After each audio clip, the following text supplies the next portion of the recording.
వీళ్ళకి ఇచ్చినాం, కొండా సురేఖకి ఇచ్చినాం. ఎవరైతే గెలిచే అవకాశం ఉందో 4 పైసలు ఖర్చు పెట్టుకునే దమ్ముందో ఎక్కడ లోకల్ పట్టుందో వాళ్ళకి ఇచ్చినాం. అట్లా మిగతా వాళ్ళు ఉన్నారా? లేరు.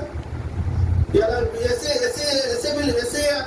రిజర్వేషన్ తీసేసి ఈ మందల సామెలకి గెలుస్తాడా? ఆడ ఒక రెడ్డి ఆయన పోటీ చేస్తాడు, మందల సామెలు పోటీ చేస్తాడు. గెలుస్తాడా మందల సామెలు? నాగరాజు గెలుస్తాడా? ఇంకో ఆయన గెలుస్తాడా? కాబట్టి ఎస్సీ రిజర్వేషన్ ఉంది కాబట్టి ఆపోజిట్ వాడు ఏ పార్టీ వాడైనా ఎస్సీ ఉన్నాడు కాబట్టి ఎస్టీ ఉన్నాడు కాబట్టి వాళ్ళు గెలుస్తున్నారు. అట్లా బీసీ చట్టం చేయి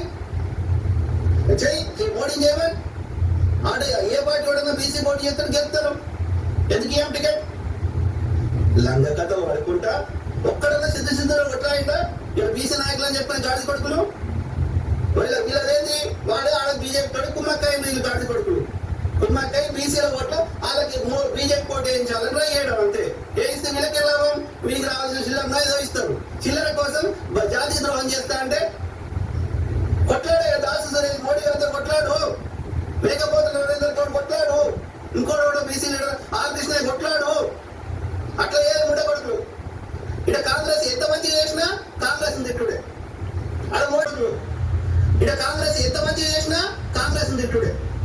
అక్కడ మోడీ గారిని ఏం అడగరు, ఢిల్లీ పోయి ధర్నా చేయరు. వాడు మోడీ గారు వస్తే కాలు మొక్తారు. ఎందుకు మొక్తారు? అమ్మ నాకు చావాల్సిన చిల్లర ఇచ్చిండు, మా కులం పేరు మీద నేను బాగుపడతా, తోలు తీస్తాం బిడ్డ. అర్థమైందా? ఆలోచించారు.